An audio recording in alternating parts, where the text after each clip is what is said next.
What if our Supreme Court, like overturned a presidential election because of foreign interference? Sounds crazy. Right, Yeah. it does, yeah.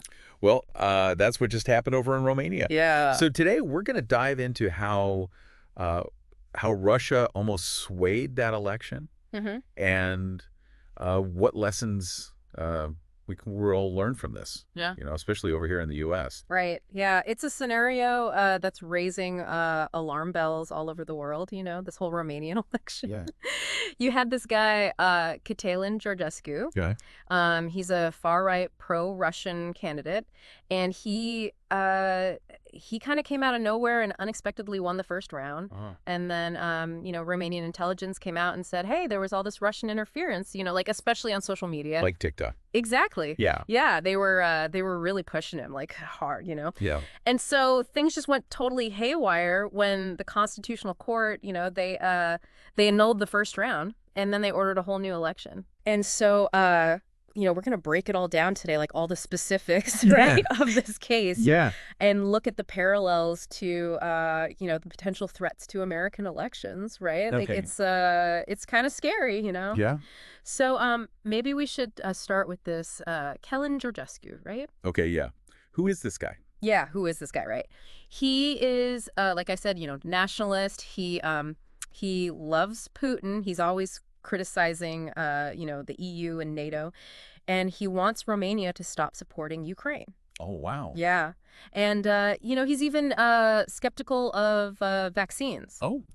So yeah, not your typical, mainstream. Right. Not exactly middle of the road. No, not at all. So how did he get people to listen to him? Right. How did he get so many votes? Well, his social media campaign was really, it was really slick. It was very well put together. Okay. And, he was pushing this populist message, like Romania first, Yeah. all that. Right. Right. And that really resonated with voters who were just, fed up with the establishment. They were like, you know what? We need change. These guys aren't getting it done. Right. And he also inherited a lot of support from another candidate who was disqualified. Okay. This other candidate was also far right. Oh, I see. So he kind of, scooped up all those voters. Okay. So it was kind of like a perfect storm. Yeah, pretty much.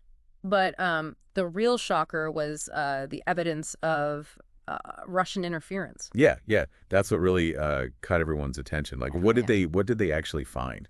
Well, the Romanian intelligence, they uncovered all this stuff. Like, they had these reports detailing, cyber attacks, information leaks, Right. even, sabotage. Really? Yeah.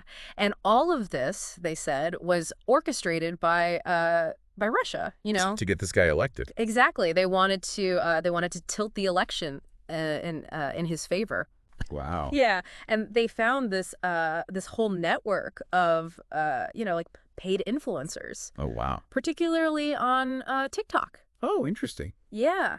They were pushing all this pro-Georgescu content narratives. Yeah. The whole 9 yards. So TikTok. That's interesting. Yeah. How exactly were they involved? Like, what was their role in all this? Well, TikTok's, it's super popular. Especially with young people. Yeah, exactly. Yeah, especially with younger voters. And that makes it a really powerful tool, for this kind of thing.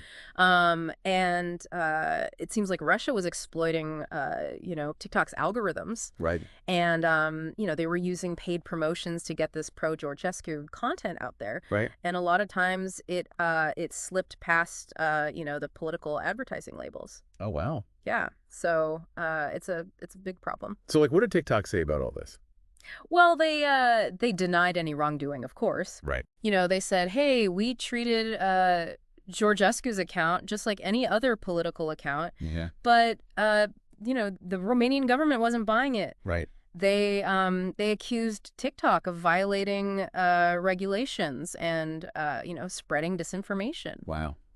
Yeah. And, this whole situation, it just highlights this growing concern about, how vulnerable social media is to this kind of exploitation. Right. It's scary, So then what happened? Well, that brings us to the court's decision. Right. The court stepped in and said, nope. Exactly. Yeah, they annulled the whole election. Why they do that? Well, they said they were concerned about the integrity of the vote. That's And right. they said, hey, there's too much evidence of manipulation here. Right. We can't just ignore this, you Yeah. know. So they basically hit the reset button Oh, wow. on the whole election. You know, they wanted to make sure that it was fair. Okay. You know. And so what happened? Like, Yeah. how did everybody react to that? Well, it caused a lot of chaos.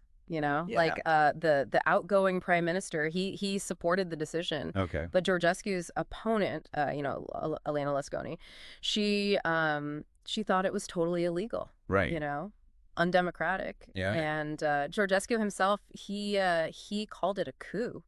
Oh, And wow. he even predicted that they would disqualify him from running again. Oh, really? Yeah. And then, there were all these fears of protests Right. and, potential radicalization Yeah. amongst his supporters. Right. Wow. Yeah, it was a real mess. It sounds like it. And, this whole thing, it feels kind of familiar, Yeah. Like we've had concerns about election interference here in the U.S. Mm-hmm. And it seems like, there's this potential for powerful people to influence elections, and that's a big worry.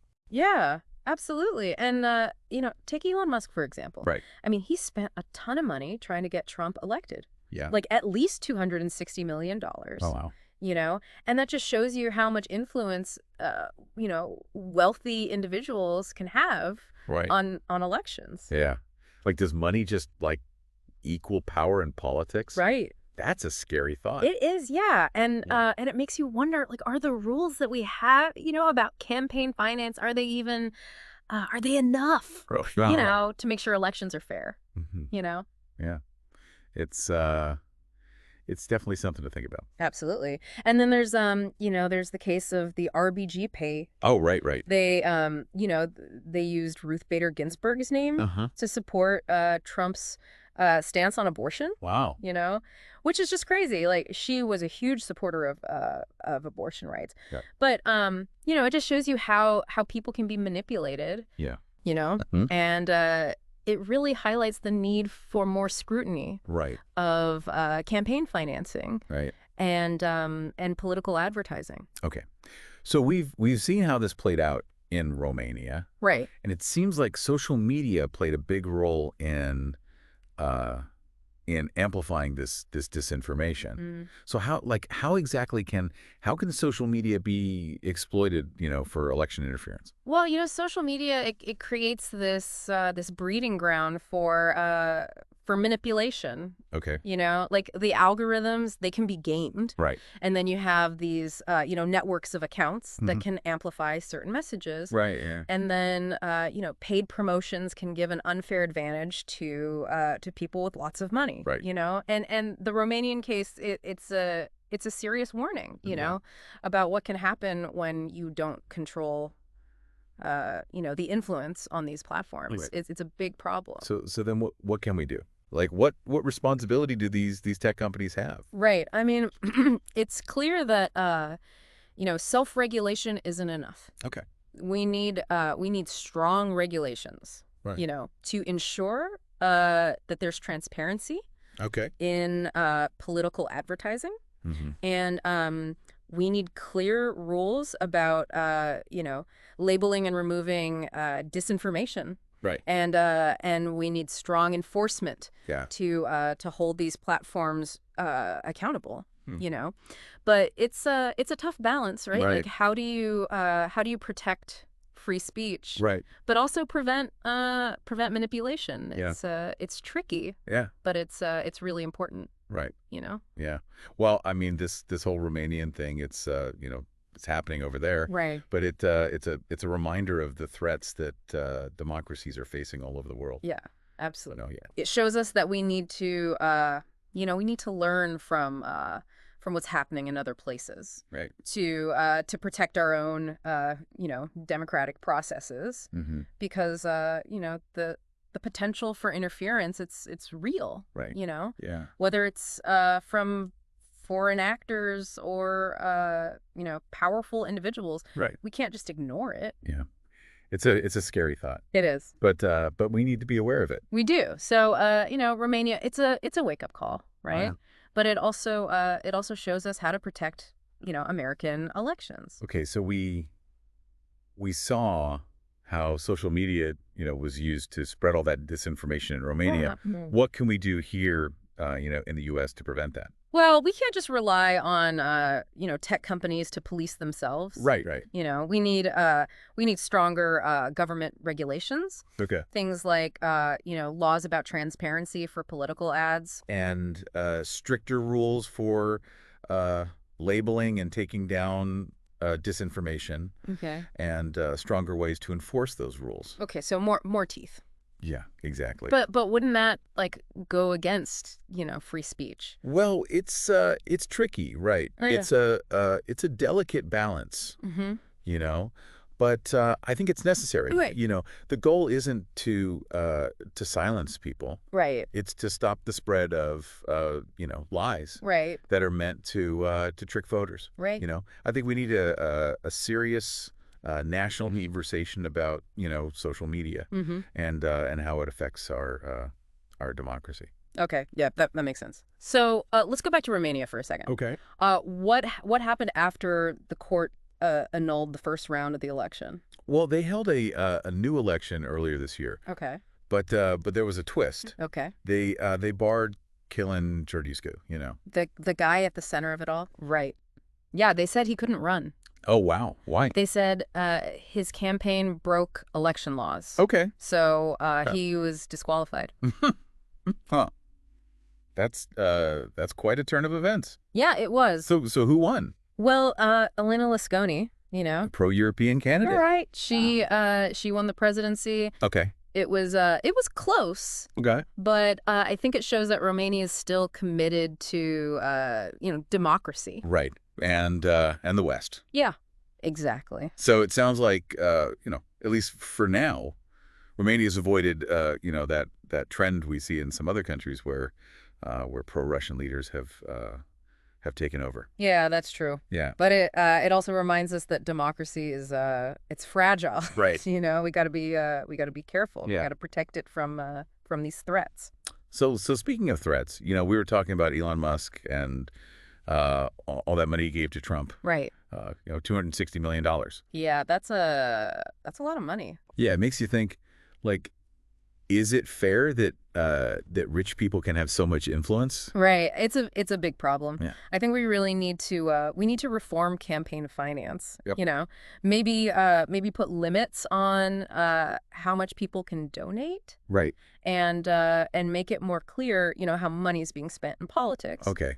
So more transparency. Exactly. But some people say that limiting donations that goes against free speech. Right. What do you think about that? Well, I think the point of limiting donations, it's not to silence people. Okay. It's to make sure everyone has a fair chance. Wow. When billionaires like Musk can spend unlimited amounts of money, Mm-hmm. it drowns out everyone else. Yeah. Regular people can't compete with that. Right. And that undermines the whole idea of one person, one vote. Right. So how do we balance people's right to support the candidates they want with protecting democracy from too much influence? Well, I think people should be able to donate. Okay. But we got to make sure that that special interests don't take over. Right. I think the Citizens United decision, that was a big mistake. Okay. It let corporations spend unlimited money on elections. Yeah. And I think we got to overturn that. To level the playing field. Yeah, exactly. Okay. Let's talk about those groups that Musk funded. Okay. Like that RBG PAC. Right. What were they doing? Well, they were pretty sneaky. Great. They were trying to make it seem like Trump agreed with Ruth Bader Ginsburg On abortion. Right. Which is just not true. Yeah, it was a total lie. So they were trying to trick people. Yeah, especially people who admired Ginsburg. Okay. They wanted them to think that Trump was on their side. Wow. When it came to abortion. That's pretty messed up. It was. Did Ginsburg's family say anything about that? Yeah, her granddaughter, she spoke out against it. Uh-huh. She said it was, disrespectful to her grandmother Right. and dishonest. Yeah. But a lot of people saw those ads, right? They did, yeah. Millions of people. And some of them probably, believed them. Yeah, probably. So this shows how dangerous this disinformation can be. Right. Especially on social media where it spreads so fast. Yeah. And it highlights the need for people to be media literate. Right. And to think critically. Okay. So what can people do to avoid falling for this disinformation? Well, be skeptical. Okay. Especially during elections. Right. Check your sources. Okay. Look for bias, Mm-hmm. and don't believe everything you see. Okay. So we got to be like digital detectives. Yeah, We got to investigate before we believe anything. Exactly. And if you see something that might be disinformation, Okay. don't share it. Okay. Report it. The platform. Right. Okay. And make sure it's true before you spread it. Got it. So the information landscape has really changed, hasn't it? It has. Yeah. It's not just about, biased news anymore. It's about, fake news and deep fakes. Right. And targeted propaganda. It's a whole new kind of information warfare. Wow. And we're still figuring out how to deal with it. Yeah. But the stakes are they're high. Right.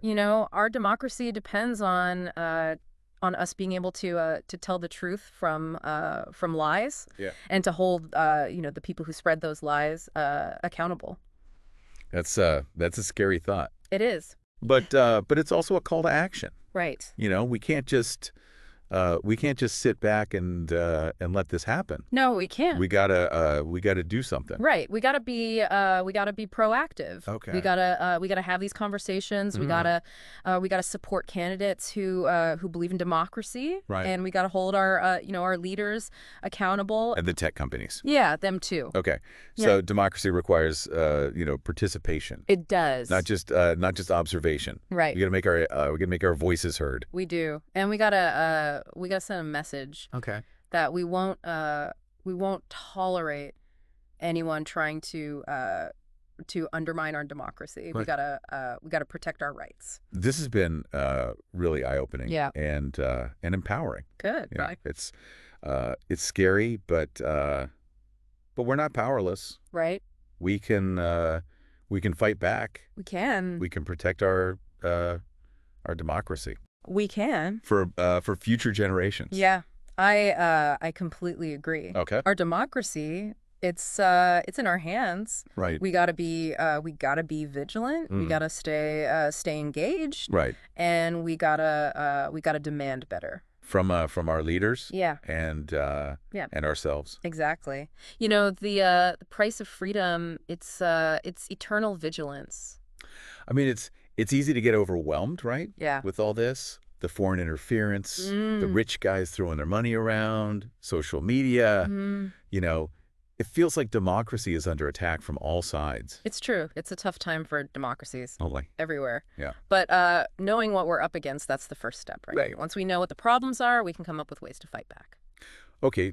So where do we start? Like, what can we actually do as individuals, I think the biggest thing is just to be informed and think for yourself. Don't just believe everything you see on social media or hear from politicians. Do your own research, look at different sources, and be really careful about information that just reinforces what you already think. Like trust but verify. Exactly. And don't be afraid to call out misinformation when you see it, Correct it, share good sources, help other people figure out what's true. So we need to be more active. Yeah. More involved. Yeah, definitely. Democracy works best when people participate. Get involved in your community, vote, support organizations that are fighting for democracy. So how do we make sure that our leaders and the tech companies are taking this seriously, and doing something about it? We have to speak up. Contact your representatives. Tell them what you're worried about. Demand action. Support candidates who are, who want to reform campaign finance, who want to make elections more secure, who want to regulate social media. We got to make it clear that we won't, stand for anyone trying to mess with our democracy. Exactly. It's our job to hold the people in power accountable. We have to make sure they're protecting our rights. This whole deep dive, it's been a real eye-opener. It has. But it also makes you feel like you can do something, right? Yeah, definitely. It's scary, but we're not helpless. Exactly. We can fight back. We can protect our democracy for our kids and their kids. Well, this has been a really insightful conversation. Thanks for joining us on this deep dive. We hope you found it informative and inspiring. Until next time, stay curious, stay engaged, and as always, stay vigilant.